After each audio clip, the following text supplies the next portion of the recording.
ദേശീയപാത വാടാനപ്പള്ളിയിൽ ഗണേശമംഗലത്തിനടുത്ത് Taurus lorry ബൈക്കുമായി കൂട്ടിയിടിച്ച് bike യാത്രക്കാരൻ മരിച്ചു. തളിക്കുളം സ്വദേശിയും മർച്ചന്റ്സ് അസോസിയേഷൻ നേതാവുമായ ഏങ്ങൂര് പരേതനായ ഗംഗാധരന്റെ മകൻ ചന്ദ്രബോസാണ് മരിച്ചത്. 65 വയസ്സായിരുന്നു. ഗണേശമംഗലം സെന്ററിന് തെക്ക് ഭാഗത്ത് ചൊവ്വാഴ്ച രാവിലെ 10:30യോടെയായിരുന്നു അപകടം. ദേശീയപാത നിർമ്മാണ കമ്പനിയുടെ ടോറസ് ലോറിയാണ് അപകടത്തിൽപ്പെട്ടത്. ലോറിക്കടിയിൽ പെട്ടുപോയ ബൈക്ക് യാത്രക്കാരന്റെ ദേഹത്തുകൂടി ലോറി കയറിയിറങ്ങിയ നിലയിലായിരുന്നു.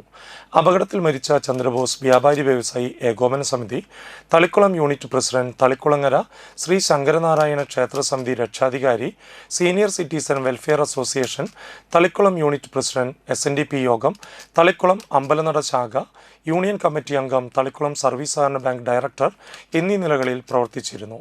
ഭാര്യ മിനി, മക്കൾ സിബിൻ ബോസ്, അശ്വിൻ ബോസ്. സംസ്കാരകർമ്മം ബുധനാഴ്ച ഉച്ചയ്ക്ക് 12-ന് വീട്ടുവളപ്പിൽ വെച്ച് നടത്തും.